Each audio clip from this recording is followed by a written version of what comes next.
Tez Brillante, un programa de ECCA, una mirada desde el cielo de los hijos de la diáspora africana, con el pastor Henry Belalcázar. Dios los bendiga. Gracias por acompañarme al estudio de la maravillosa palabra de Dios. Este es un mensaje para los hijos de la diáspora africana. Hoy tenemos nuestro tercer capítulo sobre la espiritualidad afro. Nosotros somos guerreros espirituales. ¿Sabía usted? Eso es lo que dice la bendita palabra de Dios cuando uno la escudriña desde Génesis hasta Apocalipsis. Hay un detalle importantísimo que nunca nos lo han enseñado en las iglesias, porque es evidente que todos los pastores y líderes cristianos en Latinoamérica, en Estados Unidos también, en Brasil, donde sea, hemos sido formados y capacitados con una perspectiva blanca del bendito Evangelio de nuestro Señor Jesucristo. Y cuando uno escudriña la Biblia yendo al original en griego, en el hebreo, se encuentra con una sorpresa muy grata, maravillosa. Y es que Dios habla de este maravilloso pueblo de una manera muy especial. Nosotros somos un pueblo especial, tan especial como el pueblo de Israel. A nosotros nos han enseñado, por ejemplo, que el mundo, desde el punto de vista bíblico, claro está, se divide en dos clases de personas, o en tres. Los judíos o los israelitas, llamados la simiente santa, porque Dios los escogió porque a través de Él se hizo hombre para morir en una cruz por nosotros. No fue una escogencia por ser los mejores, los más capacitados, sino porque simple y sencillamente Él tenía que levantar un pueblo, pues, para hacerse hombre, así de sencillo, para no profundizar tanto en este momento. Y los gentiles son aquellas naciones, pueblos, grupos étnicos, llamémoslos así, diferentes al pueblo de Israel, que conforman el resto de la humanidad. Todos venimos de un solo hombre y sus 3 hijos y sus esposas, 8 personas después del diluvio, cuando Dios le dio una segunda oportunidad al ser humano. Y Noé tuvo 3 hijos, Sem, Cam y Jafet, que realmente deberían nombrarse al contrario, Cam, Sem y Jafet, si estamos hablando de la primogenitura. O sea, Cam es el primogénito, Sem es el segundo, Jafet es el menor. Aunque la Biblia nombra Sem, Cam y Jafet, pues es debido a esto, a la escogencia especial que se hizo sobre el segundo hijo Sem, para conformar el pueblo de Israel. Pero los hijos de Cam somos un pueblo especial. Y cuando usted escudriña Génesis, por ejemplo, en el capítulo 2, la primera mención que Dios hace de un pueblo es precisamente los hijos de Cam. Habló de Cus y de Jávila. ¿Ya? Eso lo explicaremos en su momento muy detenidamente, no se preocupen por eso. Pero yo quiero decirles que la palabra de Dios dice que somos un pueblo espiritualmente muy poderoso, somos los guerreros, somos el ejército de Dios. La última enseñanza en el capítulo anterior terminamos con una pregunta: ¿por qué Dios le habla a un profeta local en el norte de la península arábiga, de un pueblo lejano que habita en el sur del Sahara? ¿Por qué? Y decíamos que el profeta Isaías debió tener su ministerio, o tuvo su ministerio más bien, alrededor del año 740 antes de nuestro Señor Jesucristo. Y él habló acerca de un pueblo especial, al que llamó Tez Brillante. ¿Sí? Y él profetizó alrededor del año 740 acerca de algo que sucedería al sur del Sahara, en los ríos que están más allá de Etiopía, Él habló, hay de la tierra que hace sombra tras los ríos de Etiopía, o sea, refiriéndose a esa región lejana de África, donde hay cientos de ríos, cuya tierra es surcada por ríos, dice él. Y él profetizó el mercado transatlántico de esclavizados. Los reportes oficiales de los archivos de los países involucrados en el mercado transatlántico de esclavizados establecen que más o menos en el año 1514 empezó el mercado transatlántico, o se reporta el primer viaje directo de África a América. O sea que el profeta Isaías habló del mercado transatlántico de esclavizados por lo menos 2300 años antes aproximadamente de eso. O sea, Dios le mostró esa profecía. Ay de la tierra que hace sombra, que está tras los ríos de Etiopía. Y él dice una frase en Isaías capítulo 18, versos 2, andad mensajeros veloces a la nación de elevada estatura y tez brillante, ¿sí? Y él nombra en ese versículo 2 veces la palabra mensajero, ¿sí?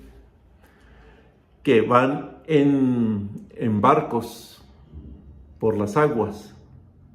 Y esa palabra mensajero allí es, en el original hebreo, es tesir, que da la idea de alguien que es llevado contra su voluntad en un barco, como mensajero, como esclavo, con dolor, con angustia, a una tierra lejana. Eso es lo que dice Isaías capítulo 18, verso 2. Y la otra palabra que dice mensajero, o sea, es realmente en el original hebreo es malak, que habla de enviados de Dios, o sea, es lo que dice, andad a esas personas que fueron llevadas contra su voluntad a través de las aguas, en barcos, como mercancía, y que vayan los malak a esos tesir y les lleven un mensaje del Evangelio de nuestro Señor Jesucristo. Eso es lo que nos quiere decir el profeta.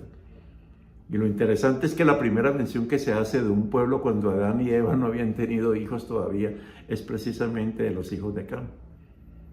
Y pues eso empieza a marcar algo muy importante, o sea, ¿qué piensa Dios de este maravilloso pueblo? Entonces, para que el profeta Isaías tuviese una profecía de un pueblo tan lejano, pues o sea, solamente ustedes miren un mapa y el profeta Isaías, su ministerio fue en el norte de la península arábiga, a orillas del Mediterráneo. Y Dios lo llevó en una visión a que viera un pueblo muy lejano, al sur del Sahara. O sea, a nosotros nos hacen creer que ese territorio como que no lo conocía nadie, no. Y él sabía perfectamente quién era este pueblo. Y en Isaías capítulo 18 lo describe de una manera magistral, como dice, gente fuerte, conquistadora, cuya tierra es surcada por ríos, oiga bien. ¿Sí? Y lo describe en su carácter, ¿sí? Gente fuerte, conquistadora y de tez brillante. Él no habla de negros, habla de hombres y mujeres que son tez brillante. Y bueno, escudriñar la palabra, estas frases en el original hebreo, pues nos dan un mensaje muy poderoso que poco a poco lo estamos desarrollando en estas enseñanzas. Entonces dice en Isaías 18:7 esta palabra: en aquel tiempo será traída ofrenda a Jehová de los ejércitos, del pueblo de elevada estatura y tez brillante, del pueblo temible desde su principio y después, gente fuerte y conquistadora, cuya tierra es surcada por ríos, al lugar del nombre de Jehová de los ejércitos, al monte de Sión. O sea, aquí está estableciendo algo muy importante. El Dios de la Biblia, el Dios de Abraham, de Isaac y de Jacob, el Dios creador, el Dios que se revela en Génesis, el Dios que se hizo hombre en la persona de nuestro Señor Jesucristo, no era el Dios de los hebreos, no era el Dios de los blancos, era el Dios de un pueblo temible desde su principio y después, gente fuerte y conquistadora. Eso es lo que dice la palabra de Dios. ¿Sí? Y algo muy importante,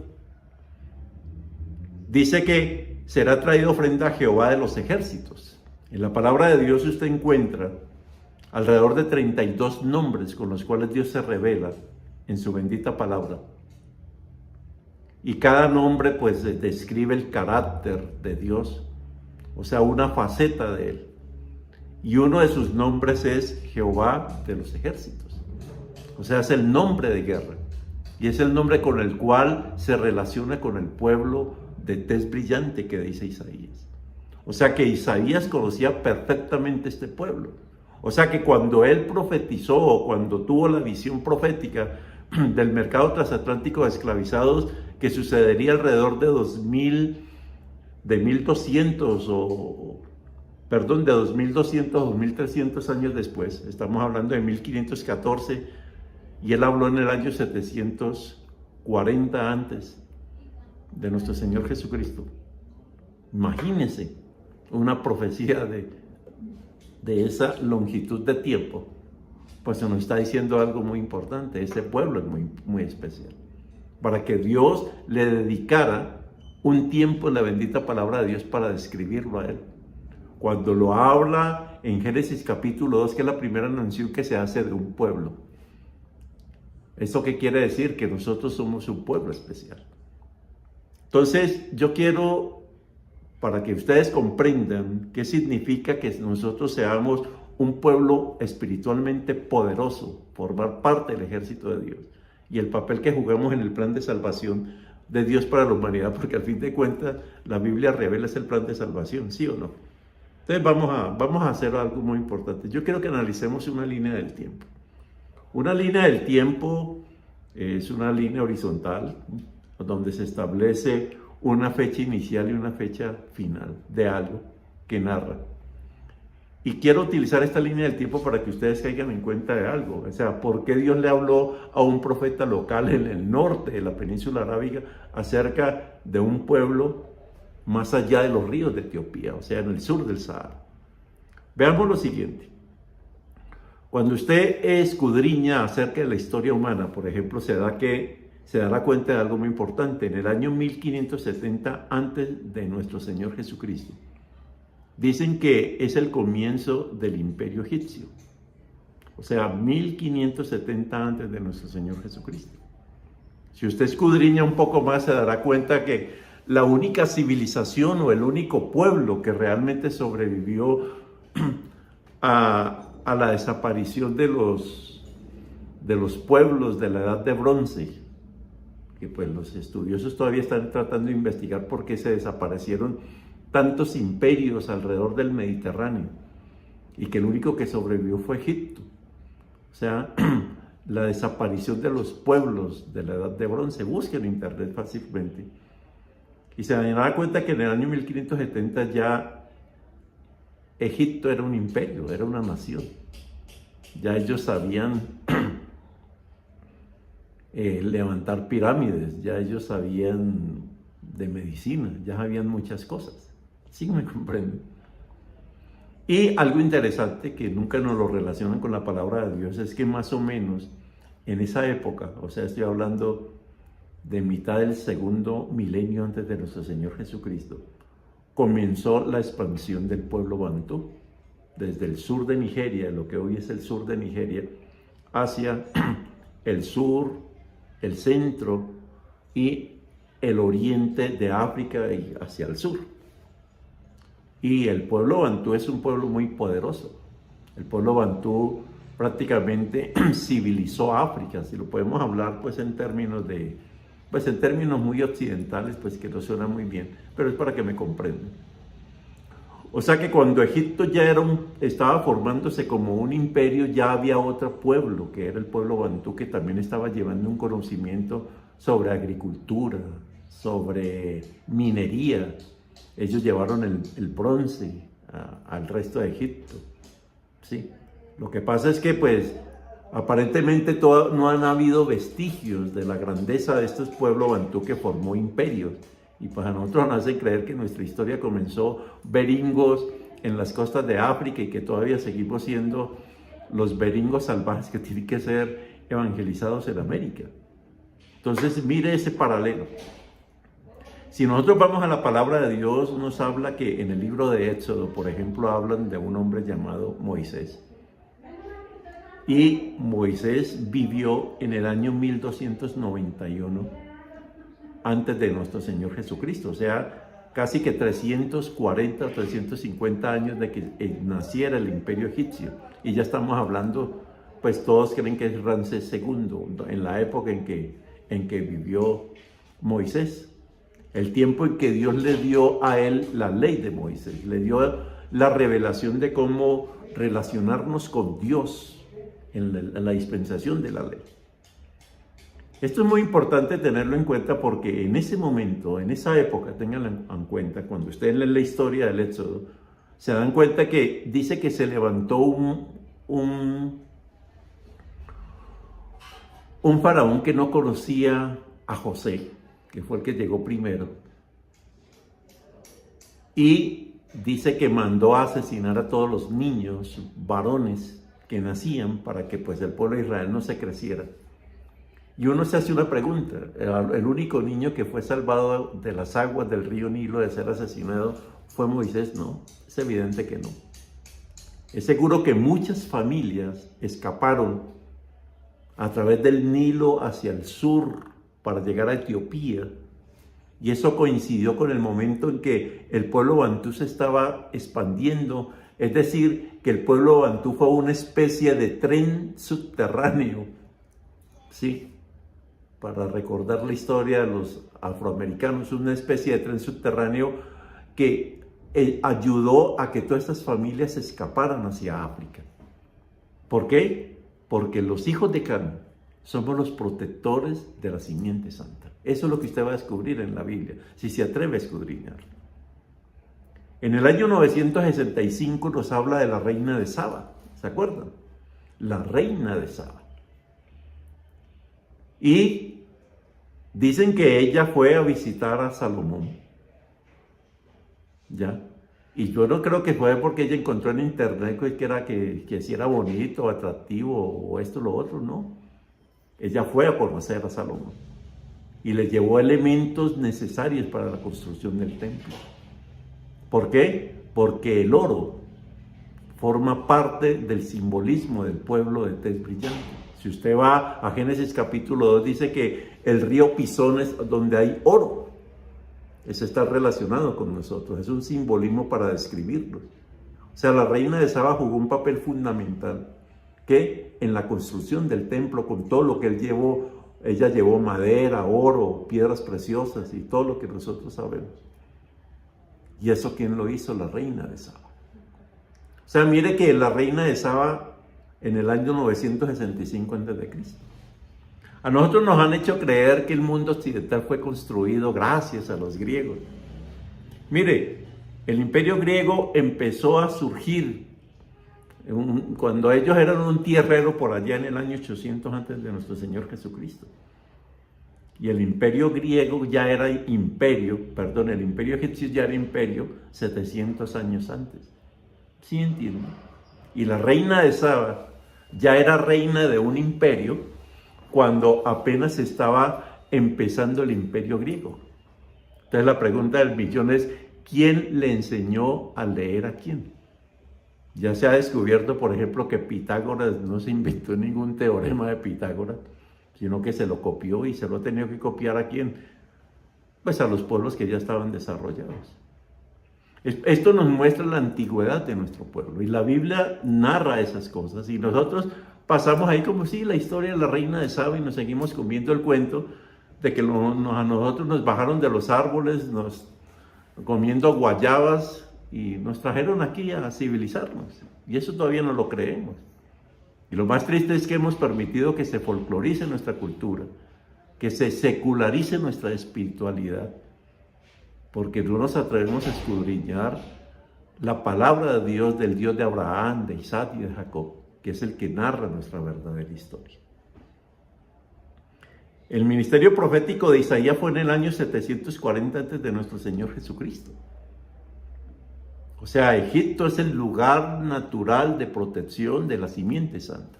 ¿A dónde escapó nuestro Señor Jesucristo o el niño Dios con José y con María? ¿A dónde escapó? A Egipto.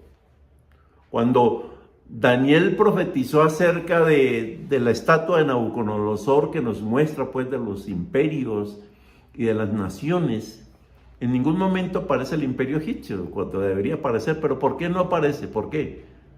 Porque el pueblo, los hijos de Canaán, Nosotros no somos enemigos de Israel. Antes, al contrario, somos sus protectores. O sea, hay que escudriñar la bendita palabra de Dios para que comprendamos esto, ¿sí? Mire, Platón vivió alrededor del año 427 de nuestro Señor Jesucristo, cuando ya se supone pues que Grecia estaba en la cúspide y ya el imperio egipcio tenía 1000 años. Entonces, ahora sí se dará cuenta usted por qué el profeta Isaías sabía quién era ese pueblo fuerte, valiente y conquistador. Un pueblo fuerte y valiente y conquistador porque él sabía perfectamente que el pueblo bantú estaba conquistando, estaba expandiéndose en África, llevando sabiduría, llevando conocimiento, llevando progreso, llamémoslo así. Y el 90% de nosotros, por no decir todos, los hijos de la diáspora africana en este continente, ¿de qué pueblo venimos? Somos bantú. ¿Sí ven lo importante de eso? Ahora sí entiende por qué la palabra de Dios tiene que hablar de este pueblo. Ahora sí entiende por qué dice en Isaías 18, gente fuerte, conquistadora, cuya tierra es surcada por ríos. Usted dirá, bueno, ¿por qué tenían que escapar Israel en sus diferentes diásporas a África? O sea, hay otros momentos, no solamente cuando el tiempo del éxodo salieron familias. Hubo familias que salieron, por ejemplo, cuando la deportación a Asiria, cuando el imperio asiria se tomó las 10 tribus de Israel en el año 612. Los que escaparon, ¿a dónde llegaron? A África. Luego, 100 años después, la deportación a Babilonia en el año 586 a.C. ¿Dónde escaparon los que lograron salir para no ser llevados a Babilonia? Pues a África. O en el año 70, cuando el general Tito, que después fue el emperador Tito, destruyó Jerusalén y el templo, en el año 70 después de Cristo, ¿dónde huyeron muchos de los judíos? A África. ¿No cree que era más fácil escapar hacia Europa o hacia otros lugares? No, escaparon hacia África. Eso no nos lo enseñan, pero hay que escudriñar. Usted ha oído hablar de los falats etíopes o de los judíos etíopes. Eso solamente es la punta del iceberg. Ya se ha descubierto que hay cientos de pueblos africanos que realmente conocían o conocen la ley de Moisés. O sea, la palabra de Dios es conocida en el pueblo de tez brillante desde hace por lo menos 3.000 o 4.000 años. Los hombres y mujeres que fueron traídos secuestrados, de los cuales nosotros descendemos nosotros, no eran árabes. Eran hombres y mujeres que conocían la ley de Moisés. Eran hombres y mujeres que conocían el evangelio de nuestro Señor Jesucristo. Porque el evangelio llegó a África en el año, antes del año 200, después de Cristo. Y el Islam, cuando nació, en el año 500 o 600. ¿Sí entienden ustedes?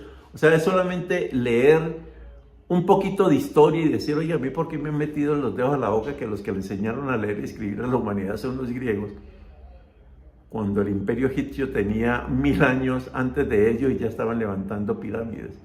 ¿Me comprenden lo que eso significa? ¿Por qué? Porque nos han enseñado la Biblia desde la perspectiva blanca, desde la perspectiva de la supremacía blanca, y aún nos la siguen enseñando en estos territorios desde la perspectiva supremacista, mestiza, blanca. Eso es lo que hacen muchos pastores. Vamos a evangelizar, vamos a ver cómo levantamos a esos salvajes negros para que entiendan el mensaje del evangelio. Somos un pueblo especial. Quiero darles otros elementos que son muy importantes. En Génesis capítulo 10, verso 7, ya los decía, habla de la genealogía de los 3 hijos de Noé, Sem, Cam y Jafet. Y en Génesis capítulo 10, en el verso 7, dice, y los hijos de Cus, o sea, se está refiriendo al primogénito de Cam, tuvo unos hijos. El primero se llamó Seba, el segundo se llamó Jávila, el tercero Sabta, el cuarto Rama, el quinto Sabteca. ¿sí? Esos son los 5 hijos de Cus, el primogénito de Cam. Y yo quiero que tengan en cuenta algo muy importante. El primer hijo de Cus se llama Seba. Y el número Strong en el hebreo es H5434. Tengan en cuenta ese número. Y el segundo hijo se llama Jávila, que es H2341. Cuando usted va a Génesis capítulo 2, dice que sale del Edén 4 ríos, un río que se bifurca en 4 ríos. Recuerda que ya lo hablamos. Uno de ellos es el río Pisón, que es el que rodea la tierra de Jávila, dice ese es el mismo Jávila, hijo de Cus. Y el río Gihón, que es el que rodea la tierra de Cus, es el mismo Cus de Génesis capítulo 10, verso 7. Pero aquí hay algo muy importante. Cuando vemos la genealogía de Sem, de donde viene la simiente santa de nuestro Señor Jesucristo, encontramos en el verso 25, dice, y a Eber nacieron 2 hijos. El nombre del uno fue Peleg, porque en sus días fue repartida la tierra, y el nombre de su hermano fue Joktán. Esta parte que está escrita en la Biblia nunca nos la predican, nunca nos la enseñan, porque bueno, sí, pues Joktán es el nombre a duras penas, ni sabemos qué significa. Pero si usted va al verso 26 de Génesis 10, se da cuenta que Joktán tuvo 13 hijos. 13 hijos. ¿Y sabe cómo se llaman algunos de ellos? Seba. Y otro hijo se llama Jávila. ¿Sí escuchan?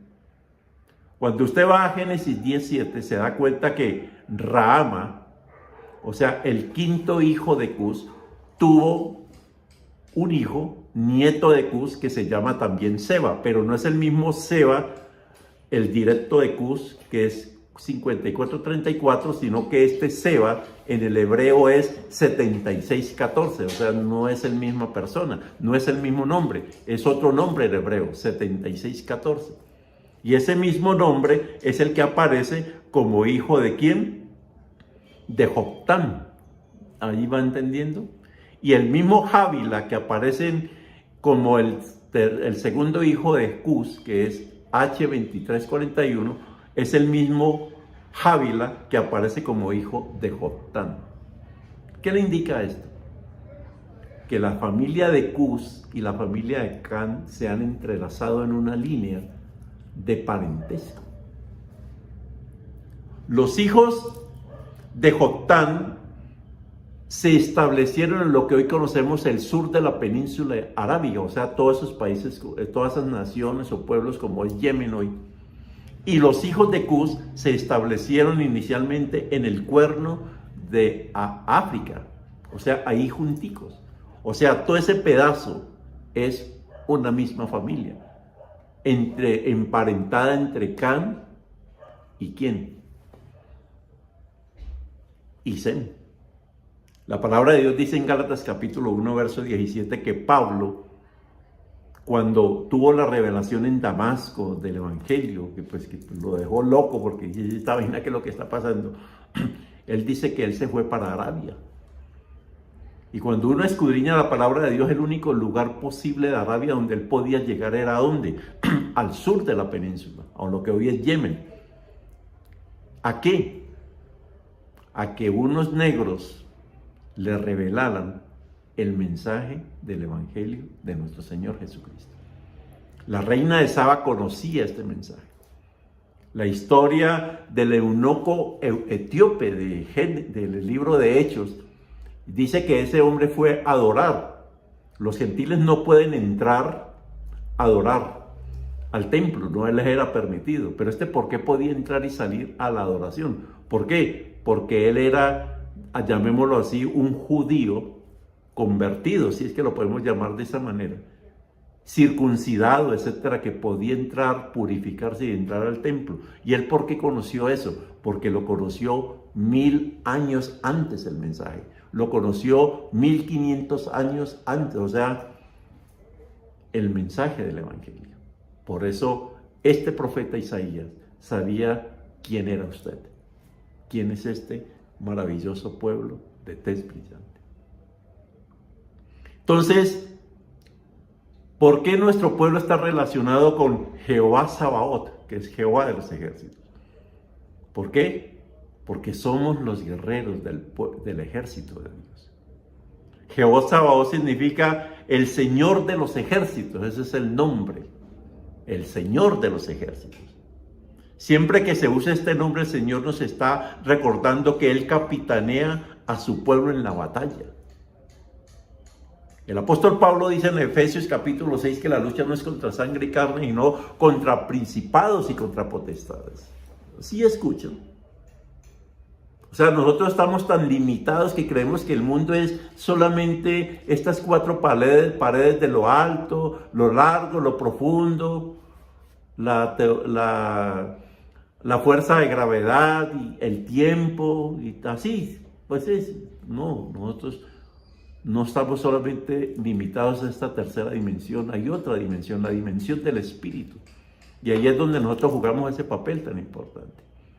Por eso el enemigo ha tratado de pisotear nuestra dignidad, de robarnos nuestra dignidad. ¿Por qué? Porque nosotros somos la esperanza de este planeta. Somos los protectores de la simiente santa. Estamos mandados a llevar la luz a este mundo que tanto lo están necesitando. Por eso nos llaman pueblo temible, gente fuerte y conquistador. Eso es lo que dice la Biblia de usted. La Biblia no habla de negros, la Biblia no habla de esclavos, la Biblia no habla de perezosos, la Biblia no habla de víctimas del conflicto, no habla de víctimas de nada. No, nosotros estamos empoderados en la palabra de Dios. Por eso nuestra condición en la cual estamos viviendo no es la correcta. ¿A usted no le parece demasiada casualidad que justo los territorios ancestrales nuestros en esta América son justamente esos territorios donde está el agua, la biodiversidad, la riqueza? Que el continente africano sea el más rico del planeta Tierra y que las tierras más ricas sean justamente el Pacífico, en especial el Pacífico colombiano. ¿No le parece gratuito? ¿Por qué? Porque la palabra de Dios lo dice de esa manera. Con esto yo los dejo para que se queden con una pregunta. ¿Por qué la palabra dice que nosotros somos pueblo temible, gente fuerte y conquistadora? ¿Por qué lo dice? Porque eso es lo contrario, gente fuerte, temible y conquistadora que fue esclavizada, que fueron convertidos en esclavos. ¿Por qué? ¿No cree que tenemos derecho a una respuesta? No a ese mensaje, no, que es que debido al desarrollo económico de la humanidad y los blancos que conquistaron América, y no, esas son necedades, mi hermano y mi hermana. Nosotros no podemos quedarnos con esa explicación blanco-mestiza, o sea, de la supremacía blanca de la interpretación del mundo. Es porque nosotros somos un pueblo poderoso, somos la esperanza. Eso es lo que Dios ha escogido para nosotros. Entonces les dejo con esta pregunta: ¿por qué somos pueblo temible, gente fuerte y conquistador? Eso está en Isaías capítulo 18, verso 7. Y como siempre les digo, mire, a usted esta información se va a quedar solamente con información que no le sirve para nada. Porque para que esta información le sirva, para que usted se convierta en un hombre y una mujer de tez brillante, para que vuelva a ser lo que la palabra de Dios dice que es usted, usted necesita nacer de nuevo, abrirle la puerta a Jesús. Usted necesita la unción del poderoso Espíritu Santo, que despierte ese hombre interior que está en usted, que está muerto, porque nacemos destituidos de la gloria de Dios. Y hay una manera muy sencilla, como dice en Apocalipsis 3:20, he aquí yo estoy a la puerta y llamo.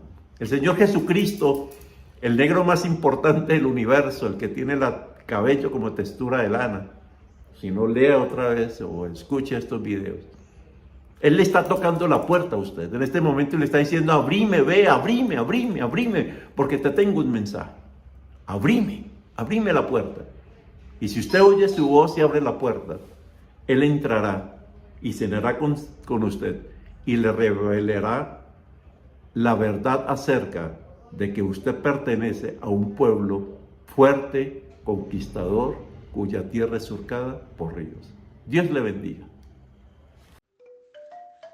Síguenos en nuestro Instagram @tesbrillante y también síguenos en Tuning, Radio Emancipación Cristiana Afro, y visita nuestra página web www.tesbrillante.org.